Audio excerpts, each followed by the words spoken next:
guys, so this is going to be part one of 3 videos where we'll be discussing the most common mistakes that I see made with HUA diets. HUA stands for Hyperuricosuria.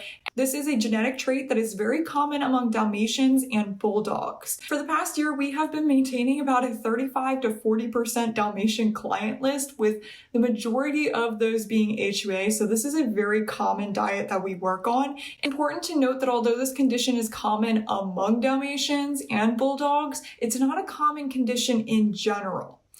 Now, the first thing that I would like to discuss, because we cannot possibly fit all of this into one video, is I want to discuss the current Dalmatian fad and how this is negatively impacting their health. Every few years, we see a new dog become the in dog. Everybody's got to have one. Every backyard breeder out there is trying to breed them. We saw this in past years with Cane Corsos and Malinois. Now we're seeing it with Dalmatians. Because of how common this condition is among Dalmatians, all Dalmatians are classified as LUA or HUA. Stands for high uric acid and low uric acid. People commonly think that LUA dogs produce low amounts of uric acid. That's not actually the case. Although it is called low uric acid, they produce normal amounts of uric acid.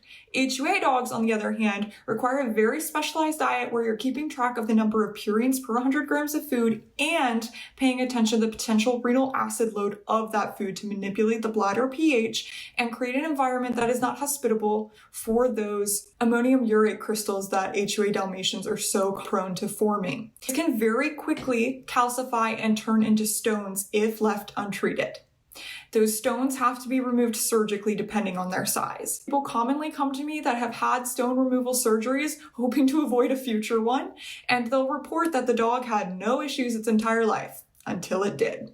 I don't care that Susie in Dalmatians America told you that she's been feeding her HUA dog Purina Pro Plan successfully with no issues for 12 years. Susie's dog is not your dog. For one, I see breeders that are mislabeling LUA dogs as HUA. I see breeders that are mislabeling HUA dogs as LUA, which is very dangerous. All produce varying levels of uric acid as well. The amount that they're producing can change as they age as well, so their dietary needs can change as well.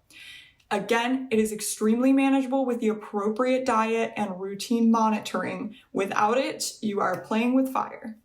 All right, guys, this is part 1. Stay tuned for part 2 and part 3. I hope this helps.